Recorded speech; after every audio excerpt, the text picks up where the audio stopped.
Hey there, collectors. Welcome back to Coins Heritage. Today's spotlight is on a humble but historical piece from American coinage, the 1969's Jefferson nickel. It's one of those coins you might find in pocket change or tucked away in an old jar, but the story behind it, its design details, and even its potential value might just surprise you. So, let's take a journey back to 1969 and dig deep into this 5-cent piece that still holds a firm spot in many collectors' books today. Let's talk design. The 1969's nickel is part of the long-running Jefferson nickel series, which started back in 1938. On the obverse front, you'll see the side profile of Thomas Jefferson, the third President of the United States and author of the Declaration of Independence. His portrait faces left, and just beside his image are the inscriptions "In God We Trust" on the left, and "Liberty" along with the date 1969 on the right. The small S mint mark just below the date tells us it was minted at the San Francisco Mint. Flip the coin over to the reverse, and you're greeted by a detailed depiction of Monticello, Jefferson's historic Virginia home. Above Monticello, you'll see the motto "E pluribus unum," and below the building is the word Monticello in capital letters. Further down, you'll find 5 cents and United States of America. The design is by Felix Schlag, a German-born artist who won the Treasury Department's competition to design the new nickel in the late 1930s. The Jefferson nickel's look remained largely unchanged until 2004, so this coin represents decades of traditional American minting style. The story of the 1969's Jefferson nickel.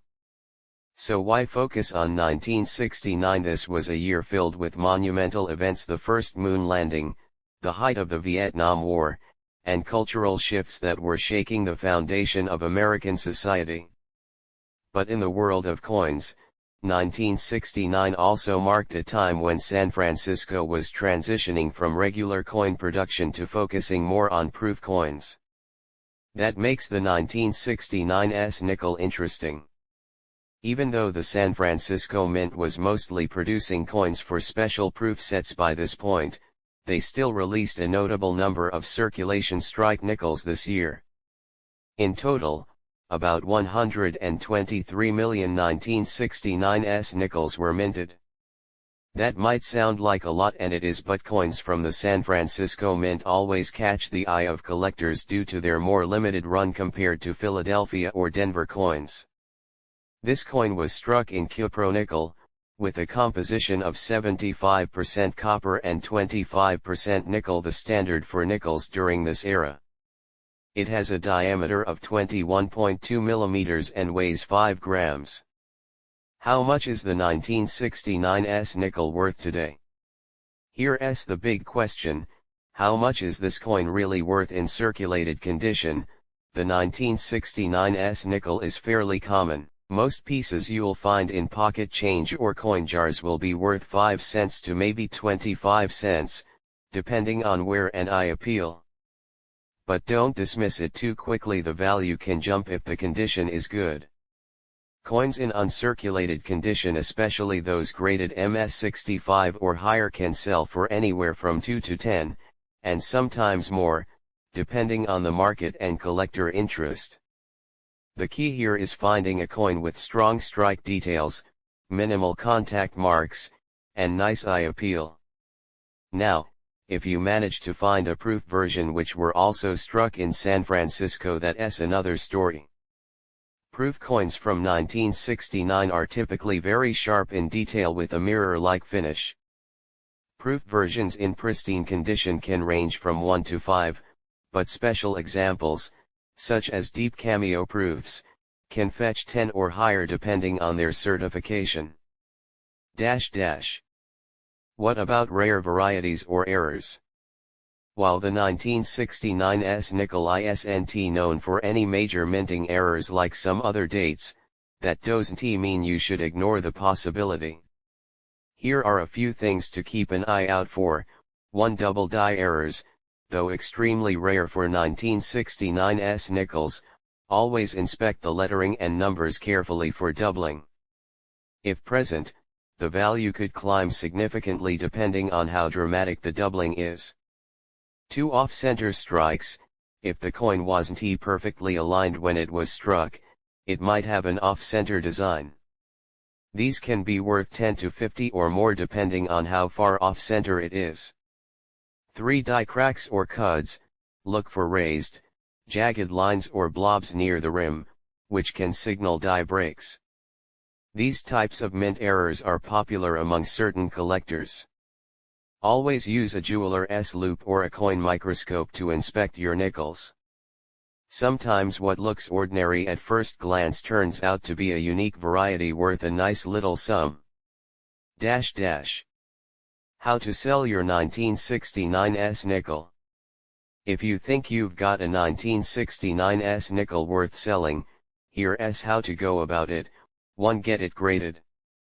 If your coin looks uncirculated or shows no signs of wear, consider sending it to a third-party grading service like PCGS or NGC. A certified coin with a solid grade can command a higher price and give buyers more confidence. 2. Sell on online platforms. Websites like eBay, etc., or Facebook Marketplace offer great visibility. Make sure to include clear photos front and back, the coin's condition, and whether it has been graded. A good description helps build trust with buyers. 3. Visit local coin dealers. If you prefer a face-to-face transaction, local coin shops can be a reliable place to get an offer. Just keep in mind that dealers often offer wholesale prices so they can resell at a profit. 4. Coin shows or auctions.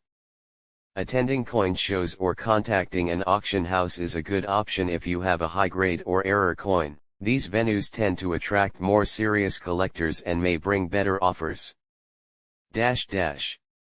Wrapping it all up. The 1969s Jefferson nickel might not be the rarest or most valuable coin in your collection, but it's certainly one that carries a rich blend of history, design, and potential value. It's a great example of how even a simple 5-cent coin can connect you to a specific moment in time, in this case, a year that changed the world in more ways than one. Whether you're holding onto a few of these for your own collection or thinking of flipping them for a profit, the 1969s nickel is always worth a closer look.